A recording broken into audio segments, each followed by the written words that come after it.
Hello friends, आज की video में हम बात करने वाले हैं HTML टेबल्स की और ये HTML कोर्स का एपिसोड नंबर 11 है। और आज की वीडियो में मैं आपको टेबल्स के मुतल्लिक हर एक चीज़ सिखाऊंगा। इम्पोर्टेंट है, ज़रूर देखिए। टेबल को बनाने के लिए बेसिकली टेबल टैग यूज़ होता है और टेबल टैग का मकसद क्या होता है कि ये आपका जो भी डाटा होता है उसको टेबुलर फॉर्म में शो करवाता है, यानी कि रोज़ में और कॉलम्स में वेब पेज के ऊपर डिस्प्ले करवा देता है। सिंटैक्स देख लेते हैं।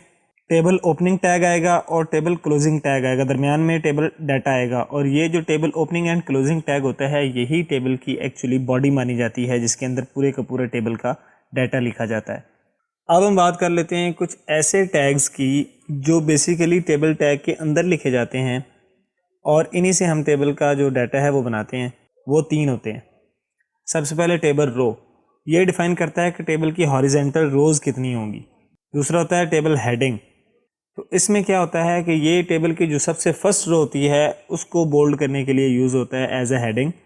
और तीसरा होता है टेबल डाटा, ये सेल्स के अंदर जो टेबल का डाटा होता है उनको प्रोवाइड करने के लिए यूज़ होता है। प्रैक्टिकल एग्जांपल में इसको देख लेते हैं तो वहाँ आपको ज़्यादा अच्छे से समझ आ जाएगी। VS कोड में मैंने एक टेबल डॉट HTML फाइल बना रखी है जिसका व्यू इधर आपके सामने शो हो रहा है। हम थोड़ा सा इसको देख लेते हैं।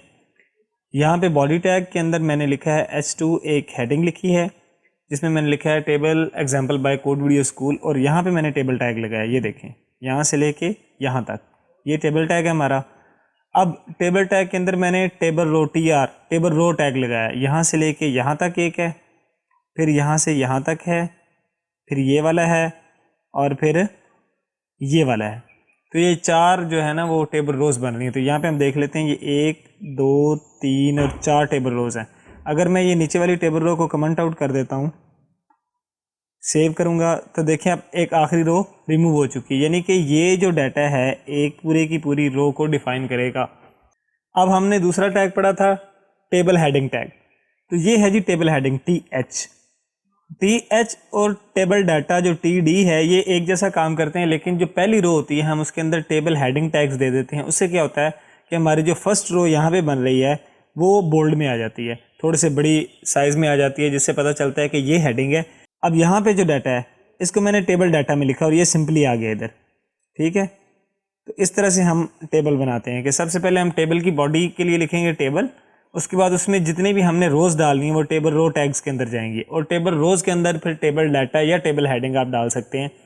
टेबल हेडिंग डालने का एक तरीका ये भी हो सकता है कि आप पहला ये जो है एलिमेंट इसको आप रखें टेबल हेडिंग और बाकी दो टेबल डाटा आ जाएँ। तो उससे क्या होगा कि ये वाला जो पोर्शन है ये बोल्ड होता जाएगा और ये वाला जो बाकी होंगे ये वाले सिंपल टेबल डाटा के वो आ जाएंगे बगैर बोल्ड हुए। तो इस तरह से हम टेबल को बनाते हैं। अब यहाँ पे एक ये मसला ये है कि इसका कोई बॉर्डर शो नहीं हो रहा। उसके लगाने के कई तरीके हैं, लेकिन हम उसको लगाएंगे CSS की मदद से। जैसे कि पिछली वीडियो में मैंने आपको स्टाइल टैग के बारे में पूरी इन्फॉर्मेशन दी थी और स्टाइल टैग पढ़ाया था। अभी हम उसी स्टाइल टैग का यूज़ करेंगे। यहाँ पे आप देख सकते हैं कि हेड टैग के अंदर मैंने यहाँ पे स्टाइल टैग को लगा लिया है और स्टाइल टैग के अंदर हम अब करेंगे इसकी CSS। ठीक है, तो स्टाइल टैग में मैंने आपको बताया था कि जो एलिमेंट का नेम होता है उसी को हम एज अ सेलेक्टर यूज़ करते हैं। तो यहाँ पे कौन कौन से एलिमेंट हमारे पास, टेबल,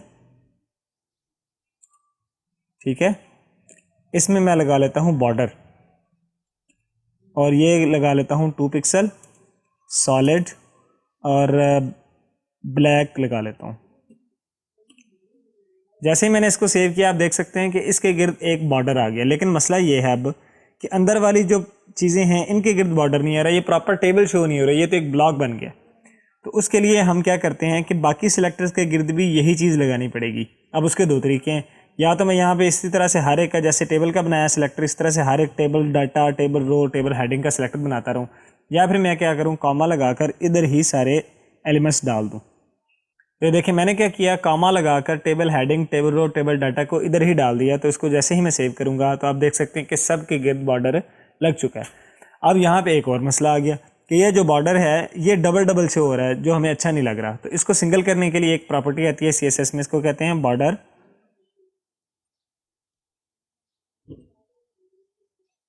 कोलैप्स, और इसकी हम वैल्यू देंगे कोलैप्स। तो क्या करेगा, ये बॉर्डर को डबल की बजाय सिंगल कर देगा। तो अब ये टेबल देखने में प्रॉपर एक टेबल लग रहा है। अब मैं चाहता हूँ कि ये जो हमारा है हेडिंग, इसका कलर चेंज हो जाए। तो मैं यहाँ पे टेबल हेडिंग का टैग बनाता हूँ सिलेक्टर, और इसमें मैं दे देता हूँ colour red.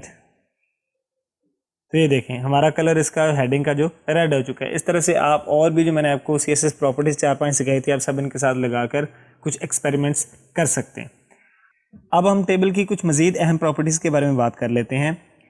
Table column span and row span के नाम से दो एट्रीब्यूट आते हैं जिनका काम क्या होता है। यहाँ पे आप देख सकते हैं जो पहला टेबल है, इसमें जो पहला ये ब्लॉक है ये 2 कॉलम्स तक गया हुआ है और ये वाला 3 रोज़ तक गया हुआ है। इसी तरह से ये 3 कॉलम्स तक और 2 रो और 2 कॉलम्स तक गया हुआ है।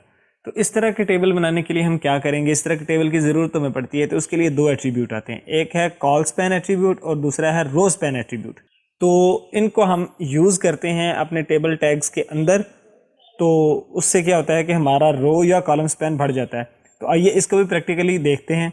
ये वही टेबल है जो हमने अभी थोड़ी देर पहले बनाया है। अब इसमें मैं क्या करता हूँ कि ये जो प्रोडक्ट वाला हिस्सा है ये वाला मैं चाहता हूँ कि ये इतने हिस्से में आ जाए, यानी कि इसका रो स्पैन 2 हो जाए। तो मैं यहाँ पे टेबल हेडिंग के अंदर जाके लगाऊंगा रो स्पैन, ये आ गया। इसको मैं जस्ट लिख दूंगा 2। जैसे ही मैंने सेव किया तो आप देख सकते हैं कि प्रोडक्ट जो है यहाँ पे 2 कॉलम्स में आ चुकी है। ठीक है, इसी तरह बनाना के लिए मैं चाहता हूँ कि ये 3 कॉलम्स तक चला जाए। तो यहाँ पे ये बनाना की तरह ये रहा। तो इसके अंदर मैं लिख देता हूँ कॉलम स्पैन और इसको मैं कर देता हूँ 3। तो ये देखें जो बनाना वाला पोर्शन है वो 3 कॉलम स्पैन्स तक चला गया। तो ये तो मैंने अब जस्ट एग्जांपल दी है आपको। जब हम प्रैक्टिकली इसको बनाएंगे तो उसमें हम देखेंगे कि इसको हम ज़्यादा बेहतर तरीके से कैसे यूज़ कर सकते हैं। अगर आपको ये वीडियो हमारी अच्छी लगी है तो चैनल को ज़रूर सब्सक्राइब करें, क्योंकि हम इस पे आने वाले वक्तों में बहुत ज़्यादा कंटेंट अपलोड करने वाले हैं। वीडियो को लाइक और शेयर लाजमी करें ताकि आपके दोस्त भी इससे फ़ायदा उठा सकें। Thank you for watching our video.